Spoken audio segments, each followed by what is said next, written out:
नाज़रीन, इस वक्त मौजूद हूँ Pakistan Tehreek-e-Insaf England north west के प्रेसिडेंट आसिफ भट्ट साहब के साथ। अस्सलाम वालेकुम।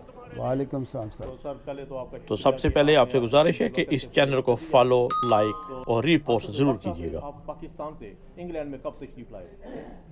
राजा साहब, मैं 1997 में मैनचेस्टर में आया था। तो आप एज ए स्टूडेंट आए थे या किस हवाले से? हम एक बिज़नेस, हमारा बिज़नेस के हवाले से हमारा एक ट्रिप था, सही उस हवाले से हम आए थे। लेकिन उसके बाद हम यहाँ ही सेटल हो गए सही। और फैमिली और बच्चे भी यहाँ सेटल हो गए। तो आपने यहाँ पे आके पहले बिजनेस अपना स्टार्ट किया था? मैंने सबसे पहले काम का आगाज़, आपको पता है कि जब हम पाकिस्तान से आते हैं, हम एक आम वर्कर की तरह, आम मजदूर की तरह हमने एक रेस्टोरेंट से काम शुरू किया था। सही। तो उसके बाद फिर आपकी ज़िंदगी में मुश्किलात भी आई, नशेब फराज भी आए। यकीनन हर जो नया आदमी आता है उसके पहले 2-3 साल तो नशेब फराज कोई होती है मुश्किलात। क्या आप में भी कोई ऐसी मुश्किलात वगैरह आई? राय साहब, बात यह है कि आपको पता है कि नया मुल्क, नया कल्चर, नई ज़बान, मुश्किलात तो आती हैं। तो मैंने एक वर्कर के तौर पर काम किया। उसके बाद एज ए मैनेजर मैंने 18 साल एक रेस्टोरेंट में काम किया, मुख्तलिफ जगहों के ऊपर। सिर्फ मैनचेस्टर में? सिर्फ मैनचेस्टर में। अच्छा। और आज मैं जिक्र करूं, मैंने 15 साल संगम डिजबरी का विलेज में रेस्टोरेंट का मैनेजर था। उससे पहले मैं शेर खान रेस्टोरेंट होता था ट्रैफिक सेंटर में जी, अभी भी। हाँ जी, उधर भी मैंने एज ए मैनेजर जॉब की। और उसके बाद मैंने अपना बिज़नेस शुरू किया। तो लेकिन आपको पता है कि नशेब अफराद आते हैं। मैं अपने बिज़नेस मैंने शुरू किया, लो इतना कामयाब नहीं हो सका। तो आप ये पाकिस्तान तहरीक-ए-इंसाफ, ये आपकी पहली पार्टी है या इससे पहले आप किसी और पार्टी में भी थे? और यहाँ पे तहरीक-ए-इंसाफ में कैसे है, किसी के कहने पे आए या आपका अपना शौक़ था तहरीक-ए-इंसाफ में? मैं देखिए, असल में हम मुख्तलिफ पार्टियों में रहता रहा हूँ। और सबसे पहले मैं तो स्टूडेंट दौर में कॉलेज में अंजुमन तलबा इस्लाम के प्लेटफॉर्म से मैंने काम शुरू किया, ATI जिसको हम बोलते हैं। और उसके बाद मैं अंजुमन ताजरा का, गुजरात शहर का भी प्रेसिडेंट रहा हूँ। और हमने ताजरा की भी सियासत की। जब इस मुल्क में मैं आया और यहाँ आकर मैंने देखा कि हमारा मुल्क क्यों तरक्की नहीं कर रहा, तो मुझे, जब मैं इंटरव्यू देखता था, टॉक शो देखता था, तो मैं खान साहब की शख्सियत के ऊपर, उनकी गुफ्तगू के ऊपर बड़ा मुतासर हुआ। तो उसके बाद मैंने जिस पार्टी से मेरा तल्लक था उसको मैं छोड़ के मैं खान साहब को अपना लीडर चुना। और मुझे शऊर आया खान साहब को। आप यानी पाकिस्तान से ही आप पाकिस्तान तहरीक-ए-इंसाफ में थे? नहीं, इंग्लैंड में आके? मैं पाकिस्तान में तहरीक-ए-इंसाफ में नहीं था। जब मैं इंग्लैंड में आया तो 2006-07 से मैं खान साहब से मुतासर हुआ।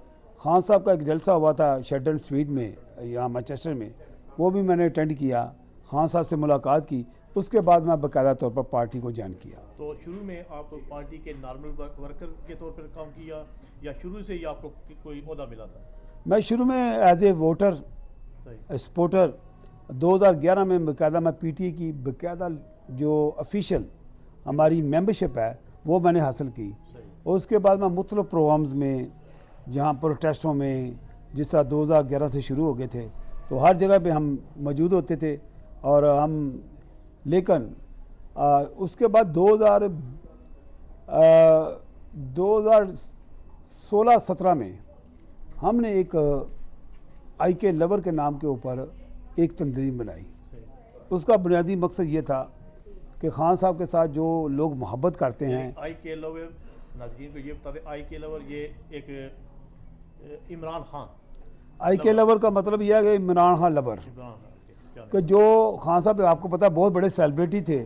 तो जो लोग एक सियासी जमात में नहीं आना चाहते थे, तो हमने UK, यूरोप में, मैनचेस्टर में लोगों को प्लेटफॉर्म दिया कि जो खान साहब क्रिकेट की वजह से या हीरो के तौर पर या शौकत खानम की वजह से, नमल यूनिवर्सिटी की वजह से, जो लोग खान साहब से मोहब्बत करते थे, वो हमने IK लवर में उनको लेके आए, ताकि हम खान साहब के हाथों को मज़ीद मजबूत करें और एक हम लोगों ने हम तमाम आई के लवर का जो प्लेटफॉर्म इसलिए दीजा, जो गैर सियासी लोग थे वो भी हमारे साथ जुड़ गए, वो भी हमारे साथ काम करना शुरू कर गए। तो भट्ट साहब, जो आप नॉर्थ वेस्ट के प्रेसिडेंट बने हैं, ये आप किस साल में बने थे? मैं 2020 में पहली दफ़ा इलेक्शन जीता था। हमारा इलेक्शन बड़ा ज़बरदस्त मुकाबला हुआ अल्हम्दुलिल्लाह। ये हमारी पार्टी में इंटर पार्टी इलेक्शन होता है, सही। तो इसको ये जमहूरियत का हुसन है। तो मैंने उस वक़्त 1028 वोट मैंने लिए थे, जो हमारे मुखालिफ थे, जो हमारे पार्टी के दोस्त थे 1023 उनने वोट लिए। 5 वोटों से हम पहला इलेक्शन हम जीते थे। तो ये जब आप सदर फिर बन गए थे नॉर्थ वेस्ट के, तो क्या जो मुखालिफ थे वो भी आपके साथ चलते रहे या नहीं? देखिए जी, हमारी पार्टी में ये वैसे हेल्थी कंपटीशन होता है, ये इंटर पार्टी इलेक्शन होता है, ये पार्टी के अंदर होता है। पाकिस्तान की वाहिद पार्टी है तहरीक इंसाफ, जिसके बाकायदा इंटर पार्टी इलेक्शन जो वोटर हैं वो चुनते हैं। ये सिलसिला काफ़ी देर से चल रहा है, हर साल इलेक्शन होते थे, लेकिन बदकिस्मती से खान साहब को इस वक्त बोगस और झूठे मुकदमात में जेल में डाल दिया। उसके बाद 2023 के बाद हमारा कोई इलेक्शन नहीं हुआ। तो आप यहाँ पे रहते हुए जब पाकिस्तान में कोई इलेक्शन हुआ, तो आप इमरान खान की मोहब्बत में पाकिस्तान गए थे इलेक्शन के दौरान? हमेशा हम जितने भी इलेक्शन हुए, जितने भी 2018 का इलेक्शन हो, 2013 का इलेक्शन हो और 2024 का इलेक्शन हो, हमने हर इलेक्शन में पार्टिसिपेट किया। पार्टी के हम जो लोग पाकिस्तान में जो हमारे कैंडिडेट थे, और 2018 में भी हमने उनको मुख्तलिफ जो हमारे कैंडिडेट जिनको हमने सेलेक्ट किया, कौन कौन से हलके में हम जाएंगे और जाके पार्टी के लिए क्या हम गाड़ियों का, झंडों का और क्या हम कर सकते हैं उस कैंपेन के हवाले से भी, तो हमने अपनी पार्टिसिपेशन उधर की थी, हमारे लोगों ने भी की थी। सही। तो लेकिन ये कि अभी थोड़ा सा हट के कि मौजूदा जो खित्ते की सूरत हाल है, तो सारे यही तो कहते हैं कि पाकिस्तान एक सालसी का किरदार अदा कर रहा है। तो जो हकीकत बात है वो भी यही है कि वाकया वो सालसी का किरदार अदा कर रहा है और अमेरिका के कहने पे कर रहा है और ईरान के। तो आप क्या इस हवाले से समझते हैं? मैं तो ये समझता हूँ कि बड़ी खुश आइंद बात है कि पाकिस्तान की पोजीशन बड़ी, पाकिस्तान का वक़ार अगर बुलंद होता है तो हमें खुशी होती है। तो हम पाकिस्तान के लिए, हम हमेशा पाकिस्तान के लिए अफवाज के साथ हैं। अगर पाकिस्तान की जहाँ की बात आएगी, हमारा लीडर ने 9 अप्रैल को जलसा था हमारा लियाकत बाग में, वो कैंसिल कर दिया इसलिए क्योंकि पूरी दुनिया से मेहमान पाकिस्तान में आ रहे थे। तो खान साहब ने स्पेशल पैगाम भेजा कि ये जो जलसा है मनसूख कर दें, ताकि हम रियासत के ख़िलाफ़ नहीं है, हम पाकिस्तान से मोहब्बत करते हैं। राजा साहब, आप इस चीज़ के शायद आप गवाह होंगे कि पीटी नॉर्थ वेस्ट ने स्पेशल इंडियन कॉन्सुलेट के सामने जब हमारी झड़पें और हमारी जंग हुई इंडिया के साथ, मैंने प्रोटेस्ट लॉन्च किया इंडियन कॉन्सुलेट के सामने, और उसके 2-3 दिन के बाद हमारी जंग लगी इंडिया के साथ। उसके बाद जब हम जंग जीते, जब हमारी अफवाज ने उनके 7 त्यारे मार गिराए, उसके बाद हमने विंडसर रोड के ऊपर हमने जश्न मनाया और हमने पाकिस्तानी ने जश्न मनाया, हर पाकिस्तानी जश्न मनाया। हर पाकिस्तानी का फ़र्ज़ है, जहाँ पाकिस्तान की बात आए तो हम पाकिस्तान के लिए हर किस्म की कुर्बानी देने के तैयार हैं। नहीं, ये हमारे घर की बात है राजा साहब, ये हमारे घर की बात है। हम घर के अंदर बैठ के आपस में बातचीत करेंगे, लेकिन दुनिया के लिए हम सारे इकट्ठे हैं। बिल्कुल नहीं, ला के इख्तलाफ से ही, लेकिन मियाँ नवाज शरीफ उससे भी इख्तलाफ है, बाज़ को इख्तलाफ है, बाज़ उसके साथ है, बाज़ उसने अच्छे काम भी किए मियाँ साहब ने, जैसे मोटरवे है, जैसे एटमी धमाका है। बेशक उसमें डॉक्टर कदीर था या जो भी थे, लेकिन जो उस वक्त पाकिस्तान का वज़ीर आज़म वो नवाज शरीफ था। पूरी दुनिया ने उसकी मुखालफत भी की कि एटमी धमाके नहीं करो, लेकिन फिर भी नवाज शरीफ ने वो धमाके किए। तो आप इस हवाले से क्या कहते हैं?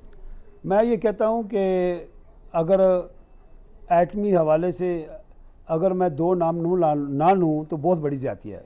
एक भट्टू शहीद का, जिसने एटम बम की बुनियाद रखी, और उसके बाद डॉक्टर अब्दुल कदीर खान साहब मरहूम, जिन्होंने इस जो साइंसदान थे, जो एटम के लिए जो उन्होंने रोल अदा किया, जो उन्होंने दिन रात काम किया, हम उनकी इस कावश को और भट्टू शहीद, हालांकि मेरा पॉलिटिकल तौर पर मतलब कि उनकी पार्टी से तो कोई तल्लक नहीं है, लेकिन मैं ये समझता हूँ कि हम पाकिस्तान में बदकिस्मती रही कि हमने हमेशा अपने मौसनों के साथ हमने ज़्यादती की थी। आपके सामने है कि भट्टू शहीद को 40 साल बाद इंसाफ मिला। वो सुप्रीम कोर्ट जिसने जिन जजों ने फैसला करके उनको फांसी पर लटकाया, 40 साल बाद दोबारा सुप्रीम कोर्ट ने बोला कि वो फैसला गलत था, ये एक जुडिशल मर्डर था। मैं ये कहता हूँ इस पाकिस्तान में इस वक्त भी जुल्म और जबर हो रहा है। हम सब के सामने है कि जिस आदमी ने शौकत खाना बनाया, जिस आदमी ने नवी यूनिवर्सिटी बनाई, पूरी दुनिया में नाम रोशन किया, वर्ल्ड कप लेके आया और पूरी दुनिया उसको जानती है कि वो ईमानदार और दयानतदार है, लेकिन इस वक्त मौजूदा फाशिस्ट जो हुकूमत है और जो एस्टेब्लिशमेंट के लोग हैं, उन्होंने बोगस और झूठे मुकदमात में खान साहब को, उनकी फैमिली को और उनके कारकुनों को जेलों में बंद किया हुआ है। ये बहुत बड़ी ज़्यादती है और उससे बड़ी ज़्यादती ये है, ना उनको फैमिली से मिलने की इजाज़त है, ना वो क्लास से मिलने की इजाज़त है, ना डॉक्टर से मिलने की इजाज़त है। रात के अंधेरे में पंप जब्त में ले जाते हैं, जाके उनका इंजेक्शन लगवाते हैं। मैं ये समझता हूँ अगर बर वक्त इलाज कराया जाए तो ये कोई ऐसी प्रॉब्लम नहीं है कि जो मसला रिकवरी हो सकता है। तो ब्रिस्टर सलमान सफदर ने वाज़े तौर पर बता दिया है कि खान साहब कहते हैं कि 85% मेरी बनाई जो है मुतासर हो चुकी है। ये बहुत बड़ी ज़्यादती है, ये इंसानी हकूक़ की पाबंदी है। इस वक्त में पाकिस्तान में ना जमहूरियत है, ना फ्रीडम ऑफ स्पीच है। पाकिस्तान में के तमाम अदारे तबाह हो चुके हैं। पाकिस्तान की अदलिया खामोश तमाशाई का किरदार अदा कर रही है और पाकिस्तान के जजेस और लिखे लिखाए फैसले सुनाए जा रहे हैं। तो मैं ये समझता हूँ कि इंसाफ का कत्ल इस वक्त पाकिस्तान में पूरी हर जगह पे पूरे पाकिस्तान में हो रहा है। तो भट्ट साहब, आखिर में आप ओवरसीज़ पाकिस्तानियों और पाकिस्तान में रहने वालों को क्या पैगाम देंगे? ओवरसीज़ पाकिस्तानी हमेशा पाकिस्तान के साथ और अपने लीडर इमरान के साथ उनका दिल धड़कता है। हमेशा खान साहब हमेशा ये पैगाम देते हैं कि ओवरसीज़ पाकिस्तानी मेरे दिल में रहते हैं। आज भी जब से वो जेल में गए हैं 2023 से, यकीन जाने उस वक़्त से लेकर आज तक ओवरसीज़ पाकिस्तानी अपने घरों में नहीं बैठे, चाहे यूके हो, यूरोप हो, अमेरिका हो, कोई दुनिया का ऐसा मुल्क है जहाँ बड़े बड़े प्रोटेस्ट नहीं हुए इस जुल्म जब ओवरसीज़ पाकिस्तानी जो वो वहाँ पे अपना कारोबार भी करना चाहते हैं, करते भी हैं, वहाँ पे पैसे भी भेजते हैं, लेकिन उनको वोट का असल हक नहीं दिया जाता। ये राय साहब आपने बड़ा अच्छा सवाल किया। जब हमारी हुकूमत थी, आपको पता होगा कि खान साहब ने ओवरसीज़ पाकिस्तानियों को वोट का राइट दिया, लेकिन बदकिस्मती से जब से एक सियासी माफिया के ज़रिए, एक फाशिस्ट रजीम के ज़रिए हमारी हुकूमत को गिराया गया, उसके बाद उस कानून को ख़त्म किया गया और ओवरसीज़ पाकिस्तानियों का जो वोट का राइट था वो भी ख़त्म कर दिया। और आपके सामने स्टेटमेंट है, आसन इकबाल ख्वाजा साहब की स्टेटमेंट देखें। मैं ये कहता हूँ कि उनको शर्म आनी चाहिए जब ख्वाजा साहब बोलता है कि ये ओवरसीज़ पाकिस्तानी अपने वालिदैन की कब्रों की वजह से पाकिस्तान में आते हैं। उनको ये नहीं पता ओवरसीज़ पाकिस्तानी कितने लोग पाकिस्तान में पैसा भेज के पाकिस्तान की मईशत को संभाला हुआ है। तो हम ओवरसीज़ पाकिस्तानी आज भी हमारे दिल पाकिस्तान के साथ धड़कते हैं, अपने लीडर के साथ धड़कते हैं। जो भी पाकिस्तान का अच्छा लीडर होगा हम उसको अप्रिशिएट करेंगे। इस वक्त पाकिस्तान में वाहद ईमानदार दयानतदार जिसकी प्रॉपर्टी पाकिस्तान में मौजूद है, लेकिन दुनिया में किसी जगह पे प्रॉपर्टी नहीं है। इसके अलावा दूसरे जो लीडर है इस वक्त पाकिस्तान में लीडरशिप, चाहे वो नून लीग की लीडरशिप हो, चाहे वो पीपल्स पार्टी की लीडरशिप हो, उनके हाथ आपके सामने करप्शन के साथ रंगे हुए हैं। उनकी जायदादें, उनके बच्चे, औलादें, हर चीज़ बाहर है। लेकिन वाहद मेरा लीडर है कि वो कहता है मेरा मरना जीना पाकिस्तान में है। एक ही फ्लैट था खान साहब का लंदन में, वो भी बेच के उन्होंने पाकिस्तान में वो सारा पैसा ले गए। तो मैं राजा साहब, बात यह है कि इस वक्त ज़रूरत है, खुदारा जो लोग आपके नाज़रीन सुन रहे हैं उनको मैं बताना चाहता हूँ कि इस लीडर को ज़ाया मत करो, इस लीडर को ज़ाया मत करो। अगर आपने इसको ज़ाया कर दिया, खुदा की कसम तुम्हारी जो आने वाली नस्लें हैं उनका जो जो रोशन मुस्तकबिल है वो भी तरीक होगा, आप पछताएंगे। लेकिन वही कौमें तरक्की करती हैं जो अपने लीडरों अपने मौसरों को नहीं बोलती। जो कौमें अपने लीडरों को मौसरों को भूल जाती हैं, तबाह बर्बादी उनका मुकद्दर बन जाती है।